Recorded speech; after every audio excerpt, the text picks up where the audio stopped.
As always, if you're new to the channel, please give a like and a sub. And of course, if you're returning, definitely give a like if you appreciate the content. This is going to be a little bit different from my usual videos, as I just try to explain solutions to certain problems and how to solve issues that you may run into when you're using Linux, right? Mainly Arch Linux. But here in this video, I'm going to compare the three major OSs that we have available to us, which are Mac OS, Linux, and Windows. Now, just to give some background, I'm using my Pinebook Pro here, and I have been using this as my daily machine for a while. And of course, I've got a bias towards Linux, but I've come from the point of beginning using first Windows. This was the first operating system I ever used, and then after that I used Linux. Started out with Ubuntu actually, and then I gradually moved on to Arch, and I briefly used Mac OS before. Somewhere in between the time of me going from Ubuntu to Arch, I used Mac OS, and yeah, we'll find my thoughts on Mac OS soon. So yeah, let's start. So why use Windows? I kind of have to laugh when I say this, because Windows, from the beginning of, I feel, the majority of people's lives, we have been introduced to a PC. And the first PC, the first machine that we were introduced to, was a Windows-based PC. And this obviously gave Microsoft an edge, right? Because it's kind of like, from the beginning, you go to school, you turn on that really slow giant monitor, and you're greeted by Windows. So Windows has always had an advantage. But I'll just cover the reasons why you would probably want to use Windows. It looks alright, I mean, in my opinion personally, my favorite Windows edition ever was or is Windows 7. To me, it was the most stable and it was the most attractive looking Windows edition ever. Windows 11 looks alright. Behind Windows 7, my next favorite was actually Windows XP, and that was because that was the first edition of Windows that I had installed at home. I think before that I might have had like Windows 2000 or something like that. Can't remember, but the first one that I really started to like dabble with was Windows XP. And so yeah, Windows looks alright. I don't know, this whole theming here that it's got going, it's a little bit odd for me, but whatever. It looks alright. It's not terrible. You can find it anywhere. I mean, come on, let's be real. You could go to a computer shop, a used place, and you spend like about, I don't know, 100, 200. You might be able to get yourself a used laptop, and most likely it's not going to be running Linux, and it definitely won't be running Mac OS, and it'll probably be running Windows, although very slowly, as we all probably know. But yeah, you can find it anywhere, even in here. I've found PCs in the trash before running, guess what, Windows. I've never seen a PC in the trash running Linux, but I have picked up PCs in the trash running Windows, and I've converted them into Linux machines before. That I have done. And of course, yeah, just like, cheap hardware, it's relatively inexpensive, right? And we as people, when we see something, that is inexpensive, we get excited, right? So this is the edge that Windows has. If you look at, Linux does not really sell itself. I mean, some distros kind of do, but in general, Linux is not something that is really sold, and Microsoft chooses to sort of operate on the low, the mid, and the high end range of PCs. If you look at Apple, they just go for the high end. And of course, I'll talk about that later when I talk about Apple, but they had a reason in the past to doing that kind of business. Now, I don't know if it really makes sense, if you ask me, to be honest. But anyway, yeah, Windows is relatively inexpensive, and all is good, right? If you don't really know what's going on, if you just boot your PC and you just need to get simple tasks done, like, you're good until, guess what? You see a friendly blue screen, right? We all know that blue screen that says that error. And yeah, it's just, for some people, you might be able to restart. For other people, it's like a permanent sort of thing. All right. And I remember when I first saw this thing, I was deathly afraid of it, but if I were to see it now, just, because when I first saw the blue screen, I was a kid, right? I was just, I don't know, I think I was like 14 or something, and that was when I first got my PC, and I was really nervous around it because, in a house with a family, right, and you mess with that PC, everybody's using it, and if it breaks, it's all on you, right? So when I first saw the blue screen, I was like, oh God. But anyway, yeah. Another plague behind Windows, the updates. All right, I don't even understand why the updates take so long, I'm on Arch Linux, and in general, the only thing that slows down the update process is the actual download, but the actual install of most updates is quite quick. So yeah, I don't get why Windows takes so long to run. I've never investigated it, and I wouldn't bother to, because it's just not worth it. And of course, the data mining tools that Microsoft runs probably also impacts the slowness your PC is facing on top of the regular Windows update, right? So is there really a reason to use Windows at this point, to be honest with you, besides the fact that you can access it quickly and cheaply? Let's say if you just need a laptop, right? You go to the mall, you go to Walmart, whatever. You could probably spend $100-$200, and you'll get some machine up and running, right? But that doesn't mean that it has to have Windows after you purchase it, right? So yeah, let's continue on. All right, so why would you use Mac OS? I've never, when I was younger, I was always fascinated by Mac OS, and the first reason is because it was beautiful, right? And you got to give it to Steve Jobs, right? The guy was great.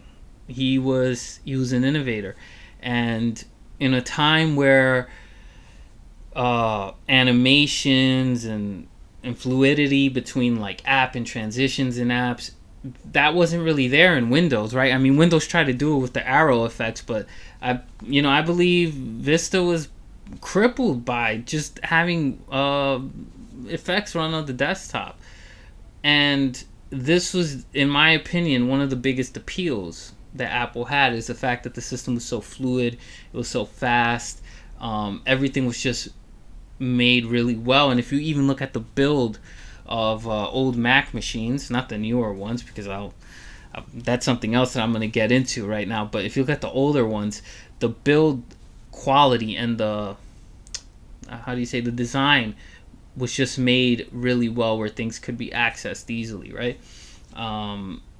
And yeah, this was one of its appeals, and I guess it still is an appeal, but at this point in time, you could buy a $100 laptop or something like that, or $200 laptop, and it can run not like the fastest thing in the world, but animations are smooth now. App transitions are fast. If you, even on Linux, with a cheap machine, you can run window animations. And if you customize things, you can make it look not exactly the same as Mac OS, but something pretty similar, right? So is it really worth it anymore? I don't know. But it's just the lifestyle, in my opinion. All right, and yeah, it's fast, like I mentioned, just like this fat hamster running on this wheel. Mac OS is fast, right? And in terms of hardware, I got to give it to them. With the new M chip that they've got, it's pretty impressive. You can't lie. You got to be honest with them. And also, again, the quality build. I mean, I don't know about now, because a lot of things in Apple have changed, but in the past, at least the quality was really high. They didn't use, I'm not too sure, maybe they did have some old laptops that had plastic materials used in the chassis, but at least most of the newer laptop models in the 2000s had these metal chassis, right? And they've continued with them, and they feel really nice when you hold them. They don't feel like cheap or dinky. And if you were to buy a Windows laptop, even at like $400-$500, you might still have that cheap feel to it. So this is something that Apple avoids. Now, here come the problems with Apple. So all is good until Apple stops supporting perfectly working machines. I found certain machines running, I can't remember, I think it's like Catalina, and I wasn't even able to run a web browser on those, which is really bizarre. Like, I understand if you can't bring over new features that are power saving, I don't know, maybe some new Bluetooth functionality support. I don't know. I understand that not all features can be taken, sort of backported to an older machine. But I can't run a web browser. I don't understand things like that. You should at least be able to open documents, edit them, and web browse. Because I can take this machine and put Linux on it, and it still works. I can browse the web. I can open documents. So why is it that this machine is no longer able to do this on Mac OS? Just to do bare essentials, right? And another knock on Apple is, and I think that they got into this because of the repair market and the fact that people would much rather buy used Apple hardware or repair their hardware instead of going to Apple and spending money, an insane amount of money too. Because it makes no sense. Why would I need to spend $1,000 on a phone? And this goes back to, again, where hardware has gotten to the point where you can have fluid transitions in apps, right? Smooth playback in video without having the greatest hardware ever. And this is one of the problems, at least, that I think Apple has faced, is that, back when Android first came out, it was really clunky, right? It wasn't fast. I remember people were pinching into Zoom in tech reviews to see if a phone had a smooth processor, because that was amazing, but we've gone past that point, right? So it's not really that impressive that Apple is smooth, because everything is kind of in general smooth now. Even a cheap Android phone, you can spend a couple hundred and you'll have a good experience. You'll have maybe 4 to 8 gigs of RAM, which is insane. Just coming from the beginnings of when I started my, work in technology. My first PC had between 512 megabytes. I can't really remember exactly now. Between 512 and 1 gig. And now you got these cheap phones with 8 gigs of RAM, and 128 gigs of storage. So is there really a need to have an Apple product? I'm not too sure, because everything that I can do on an iPhone, I can do on Android, and Android is more open. And this is something that I haven't listed here, is that you live within the confines of Apple. Whatever Apple wants you to do, that's what you're going to do, and a lot of people can live that way, but some other people can't. I would appreciate choice, though. I would really appreciate choice. But anyway, let's continue. And Apple makes it difficult to replace parts. This is extremely annoying, especially with the latest revision of the iPhone. Why is it that they make it difficult just to change a part? That to me is wrong. It's just wrong. And all of these points kind of connect, and they all lead you to Apple indirectly forcing you to upgrade or just buy a new product from them. And this, to me, I do not like it. Because if Apple's product is good, I would go buy it, or someone else that loves it would go buy it, just like they did back in 2007, 2008, when it was still expensive, but it actually could do something unique. Now I don't really see the appeal for Apple. But I shouldn't knock them too much, because it's not as bad as Windows, but still not that great. Anyway, so why use Linux? Alright, there are many things to say about Linux, right? Because Linux is so huge. And to begin, I first want to say distro choice. Okay, because Linux is not just one distribution. There are many distributions, right? And it's almost infinite, basically. And there are so many distros I've got listed here, and there are so many others that I haven't listed, but I'll just narrow it down like this, just to explain how you can view it in a simple manner, right? So you've got a distro like Ubuntu. Ubuntu is plug and play. You download the image, you burn it to a CD, or you write it to a USB.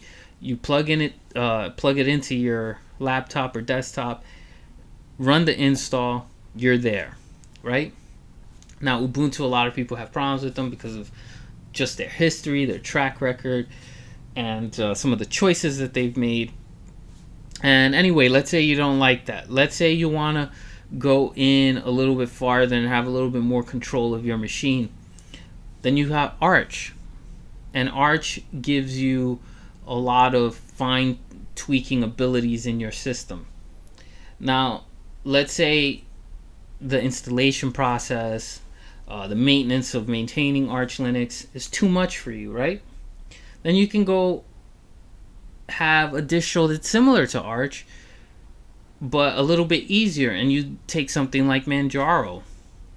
And now let's say if you're tired of all of that and you really, really want to customize your system, optimize everything, you can go to a source-based distro like Gentoo.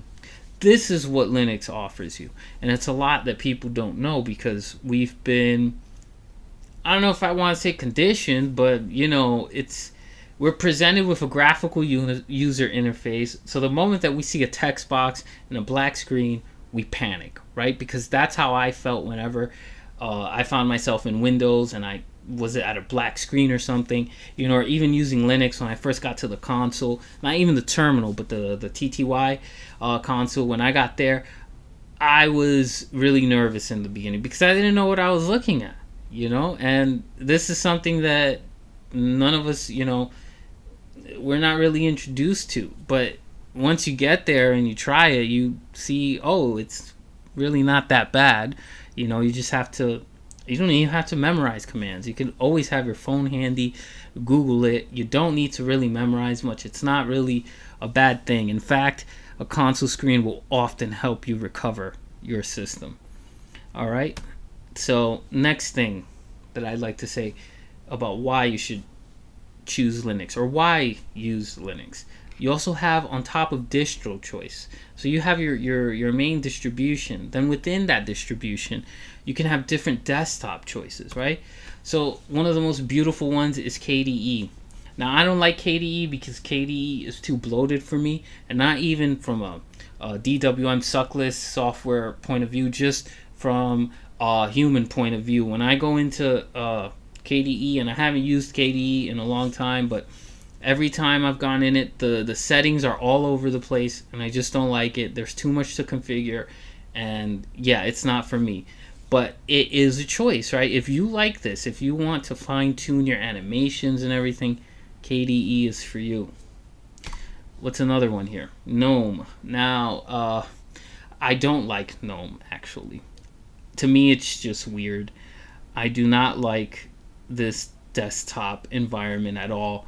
It tried to kind of simplify itself and become very basic and very smooth and very beautiful, and it is.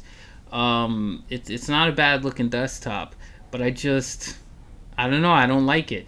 I remember when GNOME transitioned to this, I stopped using GNOME at all, and I stayed at, I think, XFCE, or I switched to Mate, which is the next desktop we're going to talk about here, Mate.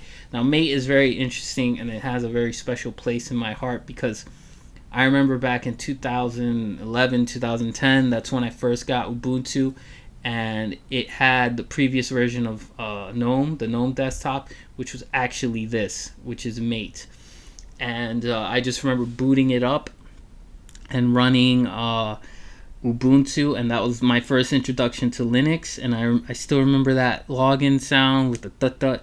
It made this little sound when you logged in. And this was my first introduction to Linux. And right now, as of today, if I ever have to use a desktop environment, a full desktop environment, I choose Mate because it's very simple, very straightforward. Things are easy to configure, and it looks nice. You can make this desktop here look like Mac OS, and it does not even take a lot of resources, and it's very easy to configure. And then there's XFCE. If you're low on resources, I remember, years ago, this used to be lighter, if you could believe it. It was lighter than GNOME. So if you had a low spec machine and you were running, I remember I was running Ubuntu, and I didn't have that much RAM, so I actually switched from Ubuntu to XFCE because I didn't have a lot of memory.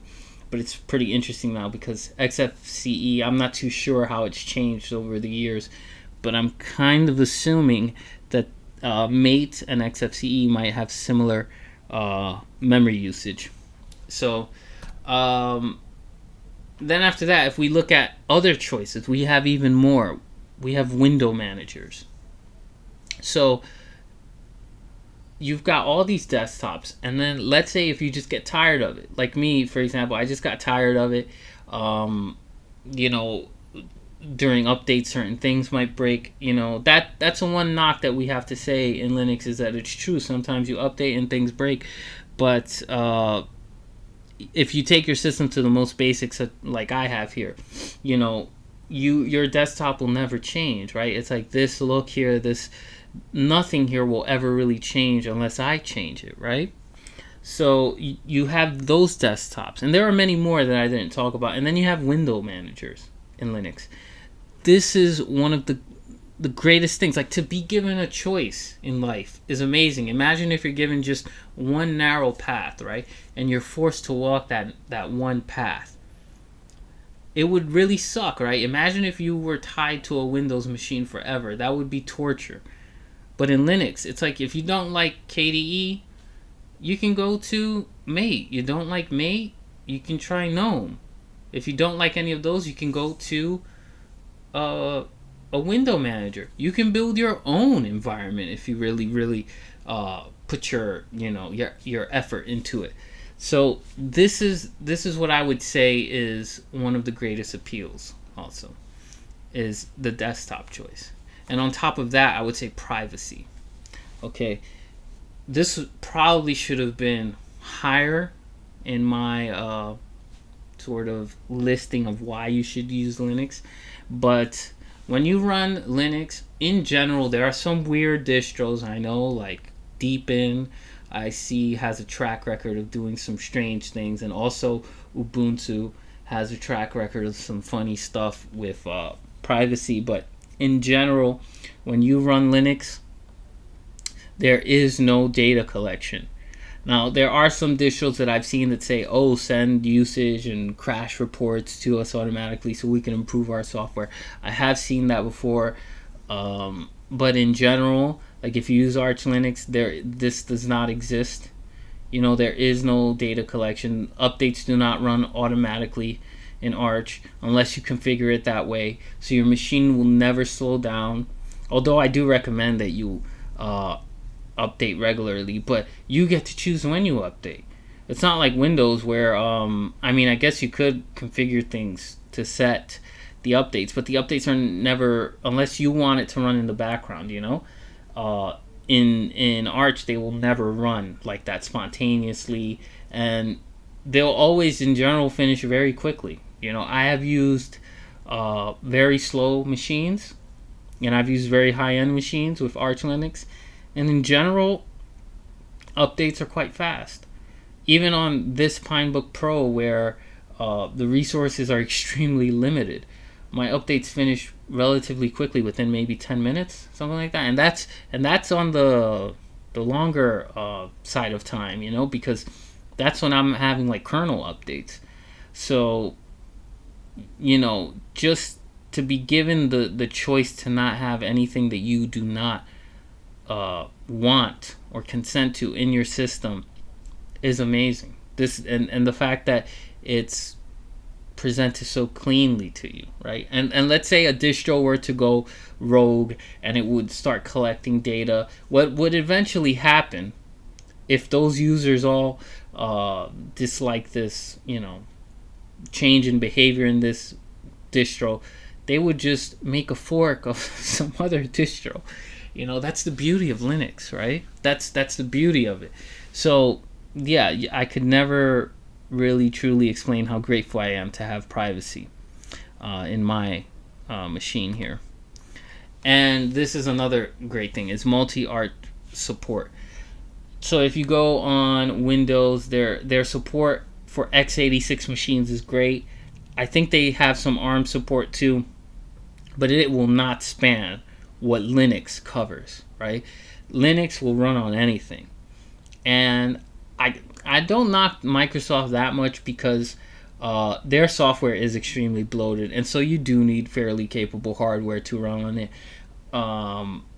But they don't do the same thing as what Apple does. I don't view it the same as what Apple does.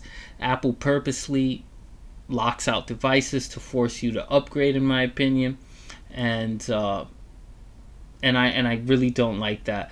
But if you're on Linux, you can take a machine that is decades old and you can still use it for something, right? I personally think, for me, we should use a machine until it has really no purpose. For me, I would not upgrade something until all use in it has failed for me, unless I am on a gaming machine. Because yes, then you do need, every couple of years, maybe every 5-6 years, something like that, to upgrade the GPU, right? If it can't keep up with the latest demands, okay, you have to upgrade it. But for general tasks, there is no need. I personally think that if you take a survey, the average user that has a PC probably just runs Chrome, and just does some web browsing, watches videos, does some editing. The average person, just the average person, I'm not talking about for work, I mean for personal use. Because of course, if you're working, then you probably need, some Adobe software, you need a lot of other stuff, right? But for just general personal use, the average person probably just logs on to Chrome, in my opinion, and just does some, browsing on the web, downloading something, watching videos. And do you need to really have a $2,000 computer to do this? And I think that we would all probably say no. But overall, yeah, I have a bias. In my opinion, Linux won.